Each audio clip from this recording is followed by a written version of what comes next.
Israel ने एटमी तंसीबात पर हमला करके रेड लाइन अबूर कर ली है। इसराइली हमले अमरीकी मदद के बगैर मुमकिन नहीं।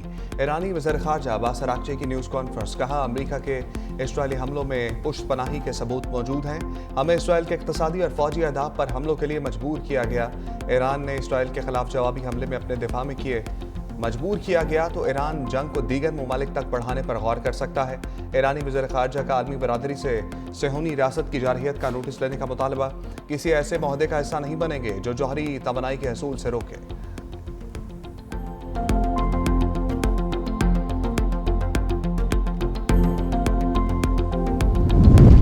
ईरान का इसराइल पर बड़ा हमला। तल अवीव, हैफा और एलात निशाने पर। खैबर, बदर और अमाद मिसाइल इसराइल पर कहर ढाने लगे। हाज कासिम सुपरसोनिक मिसाइल भी दागे गए। कई इमारतें खंडर बन गईं। हर तरफ तबाही के मनाजर। 15 इसराइली हलाक और 200 से ज़ायद जख्मी। रहोवत में अहम इसराइली रिसर्च यूनिवर्सिटी को भी आग लग गई। बैतयाम के इलाके में 35 से ज़ायद अफराद के मलबे तले दबे होने का खदशा। इमदादी कार्रवाइयाँ जारी। हैफा में तेल तंसीबात को भी निशाना बनाया गया। ईरान का 1 घंटे में 10 इसराइली तैयारे गिराने का दावा। पासदारान इनकलाब का कहना है कि अगर इसराइल बाज ना आया तो आइंदा और मुहलक हमले किए जाएंगे। इसराइली जंगी काबीना ने मुल्क भर में हाई अलर्ट जारी कर दिया।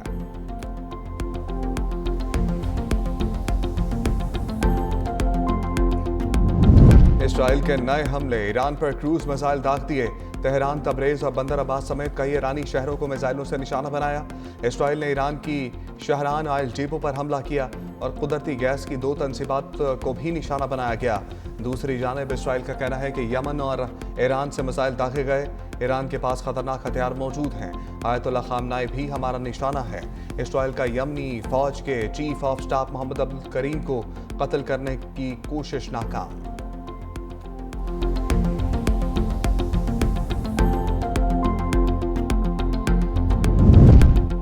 ईरान के इसराइल को भरपूर जवाब के बाद सदर ट्रंप सालसी के लिए तैयार। नेतन्याहू की जंग में शामिल होने की दरखास्त मुस्तरद।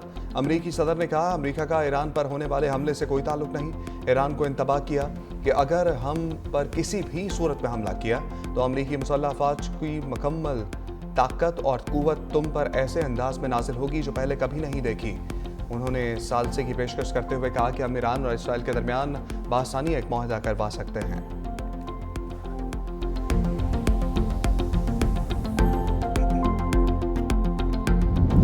ईरान और अमरीका के दरमियान आज होने वाले जौहरी मुज़ाकरात मनसूख। ओमानी वज़ीर ख़ारजा ने तस्दीक कर दी। कहा, पायदार अमन के असूल का वाहिद रास्ता सिफारतकारी और मुज़ाकरात में है। इसराइली हमलों के बाद ईरान ने अमरीका पर दोगली पॉलिसी का इल्ज़ाम लगाते हुए कहा था कि बातचीत का दावा और इसराइली हमलों की इजाज़त साथ नहीं चल सकते।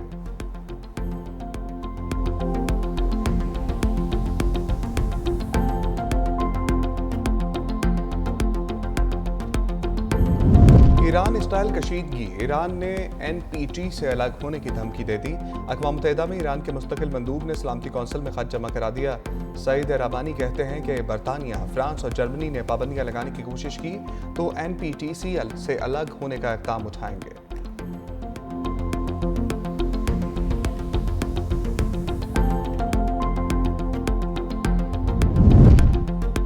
ईरान के खिलाफ इसराइली जारहियत पर मुस्लिम ममालिक ईरान के साथ खड़े हो गए। पाकिस्तान, तुर्की, सऊदी अरब समेत मुस्लिम ममालिक का ईरान की भरपूर हमायत का ऐलान। सऊदी वली अहद की सदर मसूद पज़ेश्कियान से राब्ता। भरपूर हमायत की यकीन दहानी। कहा, सऊदी अरब ईरानी भाइयों की मदद में कोई कसर उठा नहीं रखेगा।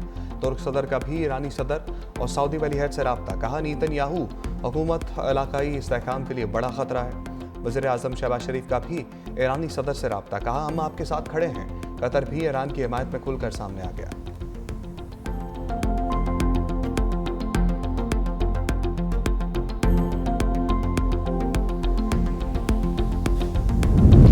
इसराइल और ईरान के मबैन जारी जंग के बायस 2 दिन में दुनिया भर की 6000 परवाजें मनसूख। एविएशन ज़राए के मुताबिक ईरान इसराइल जंग के बाद सबसे ज्यादा। इसराइल का तल अवीव एयरपोर्ट मुतासर हुआ। दमिश्क, बगदाद, तेहरान, बेरूत और ओमान क्वीन एयरपोर्ट भी मुसलसल बंद। इसराइल के तल अवीव एयरपोर्ट से 44 ममालिक के लिए यौमिया 100 एयरपोर्ट्स की परवाजें ऑपरेट की जाती हैं। उर्दन से 40 मुल्कों के लिए 81 परवाजें रवाना होती हैं। शाम और ईरान की फ़ज़ाई हदूद मुसलसल बंद होने से सैकड़ों परवाजें मनसूख।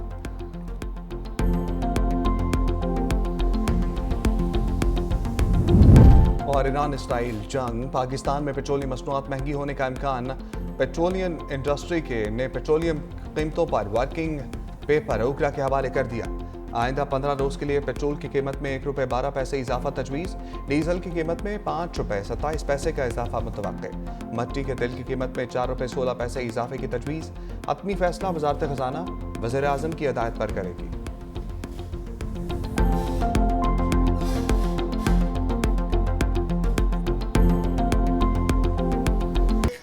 हमारे साथ और ज्यादती की है। 3 सूबों के PWD के प्रोजेक्ट सूबों के हवाले कर दिए, सिंध के प्रोजेक्ट नहीं किए, सिंध के प्रोजेक्ट अपने पास रख लिए। अब भी हम बनाएंगे, इस्लामाबाद से बैठ के बनाएंगे, नहीं बनेगा तुमसे। सिंध को अपनी कॉलोनी नहीं समझो, प्रोजेक्ट्स ट्रांसफर करो, वफाक से सिंध को कंट्रोल नहीं करो, नहीं तो बजट पे वोट नहीं मिलेगा तुम्हें। कर लो पास, बजट कर सकते हो। मुराद अली शाह के विफाक पर लफ्जी गोलाबारी, बजट पास कराने का चैलेंज। कहा सिंध को विफाक से कंट्रोल ना करें वरना बजट पर वोट नहीं मिलेगा। सिंध से सोतेलों जैसा सलूक ना करें, अपना हक लेकर रहेंगे। विफाक ने सिंध के प्रोजेक्ट अपने पास रख लिए, कहा हम बनाएंगे। विफाक ने सिंध को प्रोजेक्ट वापस न किए तो फिर बजट पास करा लें। पूरे पाकिस्तान में मोटरवे बना दिया, सक्खर मोटरवे पर कहते हैं पैसे नहीं। विफाक ने हमारे साथ ज्यादती की, पब्लिक वर्कर डिपार्टमेंट ख़त्म कर दिया। विफाक सिंध से नारवा सलूक बंद रखे। वज़ीर आला सिंध ने शाहराह भुट्टो के कायदाबाद सेगमेंट का इफ्तिताह कर दिया, खुद गाड़ी ड्राइव की। कहा शाहराह भुट्टो कराची की आवाम के लिए पीपल्स पार्टी हुकूमत का तोहफा है। अच्छी बात है कि पाकिस्तान में लोग एक दूसरे को मिल रहे हैं, एक दूसरे को इज्जत दे रहे हैं और सियासत में ये चीज़, इसको फ़रोग़ मिलना चाहिए। अगर किसी पार्टी को, उसके मंशूर को अवाम कबूल करते हैं और वो एक अवामी क़ुव्वत बनती है, फिर कौन सी क़ुव्वतें हैं कि जो इक़्तिदार तक उनकी रसाई का रास्ता रोकते हैं और क्यों रोकते हैं? JUI के बग़ैर या हुकूमतें बनती नहीं हैं या फिर हुकूमतें चलती नहीं हैं। JUI के बगैर हुकूमतें बनती नहीं या फिर चलती नहीं। मौलाना फजलुर रहमान की कराची में फैसल वावडा के हमरा मीडिया से गुफ्तगू। कहा सियासत में एक दूसरे को मिलना चाहिए, कोई नया इत्तेहाद नहीं बन रहा। फैसल वावडा ने मुलाकात की दावत दी, इसलिए हाजिर हुआ। फैसल वावडा ने कहा कि मौलाना फजलुर रहमान हम सब के उस्ताद हैं, आगे कैसे चलना है रहनुमाई लेंगे। KP से कुछ लोग टैक्स के पैसों से गोली मारने आ रहे हैं। मौलाना फजलुर रहमान बताएं हमने जवाब कैसे देना है।